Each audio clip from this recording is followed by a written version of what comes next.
안녕하십니까. 미디어연대 공동대표 황우섭입니다. 미디어 팩트를 심층적으로 분석해드리는 팩트체크 플러스. 오늘은 취재기자가 쓴 기사를 데스크가 수정하고 다른 기자에게 보도하게 하여 보도의 공정성을 훼손시킨 KBS 리포트에 대해서 말씀드리겠습니다. 지난 1월 8일자 KBS 9시 뉴스에서는 윤석열 검찰총장이 법무부와 인사안에 대해 갈등을 벌인 기사 보도 과정에서 데스크가 현장 취재 기자가 쓴 기사를 고쳐 다른 기자에게 시켜 보도하게 한 일이 발생했습니다. 리포트 제목은 총장 인사의견 요청 사실상 거부, 총장 의견 없이 인사 단행입니다. 두 원고를 비교해 보면은 현장 취재 기자가 쓴 기사는 검찰 고위직 인사를 둘러싸고 검찰과 법무부의 입장을 비교적 균형 있게 설명하고 있는 반면 데스크가 고친 기사는 검찰총장이 잘못한 것으로 몰아가고 있는 듯하고 검찰과 법무부 외에 취재기자의 기사에는 없는 청와대의 입장까지 등장해 윤석열 총장 주장에 대한 반론을 더욱 강화시켰습니다. 해당 기자는 데스크가 자신과 협의 과정 없이 일방적으로 원고를 수정한 점 등 절차상의 문제를 들어 방송할 수 없다고 거부했다고 합니다. 결국 다른 기자가 데스크가 쓴 기사를 받아 보도했습니다. 이 건은 KBS 편성규약에서 취재 및 제작 책임자는 실무자의 취재 및 제작 내용이 자신의 의견과 다르다는 이유만으로 수정하거나 실무자에게 불이익을 주어서는 안 된다라는 규정에 위반될 소지가 있습니다.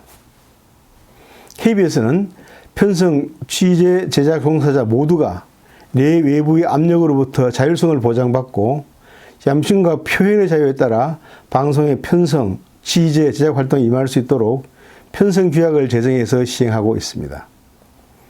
KBS 편성규약 제6조를 보면 취재 및 제작 책임자는 실무자의 자율성을 최대한 존중하여 창의적인 취재 및 제작 환경을 조성하고 구체적인 취재 및 제작 과정에 부당한 압력을 행사하지 않는다.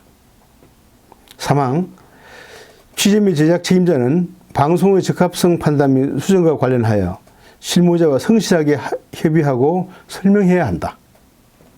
사항, 취재 및 제작 책임자는 실무자의 취재 및 제작 내용이 자신의 의견과 다르다는 이유만으로 수정하거나 실무자에게 불이익을 주어서는 안 된다라고 규정되어 있습니다. 이 건과 관련하여 유사한 사건이 2016년에도 발생한 적이 있습니다. 지난 2016년 현장 취재 기자들이 본사 보도 책임자들이 성주 사드 배치 반대 시위와 관련해 외부 세력 개입을 확인하는 리포트를 제작하라고 지시한 데 항의하여 징계위에 해부된 일이 발생했습니다. 당시 현장 취재 기자는 외부 세력 개입을 확인하지 못해 해당 아이템을 보도하라는 본사 요청을 거부했고 결국 팀장이 연합뉴스 보도를 토대로 기사를 작성해 보도한 사건입니다. 당시 네트워크부 소속인 한 기자는 자신이 겪은 일을 KBS 사내 게시판에 올렸습니다.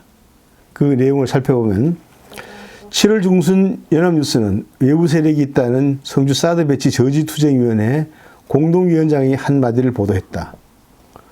보도국 간부는 위원장과 통화해서 외부 세력이 있다는 코멘트를 따라고 했다. 대구총국은 이를 확인하기 위해 전화 시도를 했지만 통화가 안 됐다. 그러자 전화 통화가 안 되면 경위서를 쓰라고 했다. 황당했다. 라고 했습니다. 이렇게 말했던 기자가 바로 이번에 현장 취재 기사의 기사를 고쳐 다른 기자에게 읽으라고 하는 데스크라고 합니다. KBS판 과거 보복위원회 불리우는 KBS 진실과 미래위원회 2019년 활동 보고서에 따르면 사드 성주군 수민 반발 보도와 관련하여 강압적 취재 지시는 KBS 편성규약 등에 위반된다고 판단하고 대상자에 대한 징계를 권고했습니다. 과거에 취재기자로서 받은 데스크의 취재 지시는 징계의 대상이 되어야 한다고 주장하고 현재 데스크가 되어 취재기자가 작성한 기사를 임의로 고치는 것은 정당하다고 생각하는 것은 내로남불의 좋은 사례가 될 수 있을 것입니다.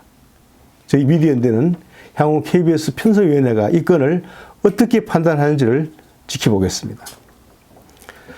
지금까지 살펴본 바와 같이 지난 1월 8일자 KBS 9시 뉴스에서 취재기자가 쓴 검찰 인사 리포트 기사를 데스크가 임의로 수정하고 다른 기자에게 보도하게 한 사건은 문재인 정권 이후 KBS 보도 공정성이 얼마나 훼손되었는지를 잘 보여주고 있습니다.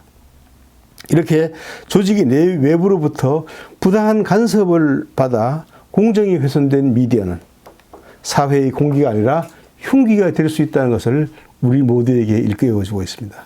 감사합니다.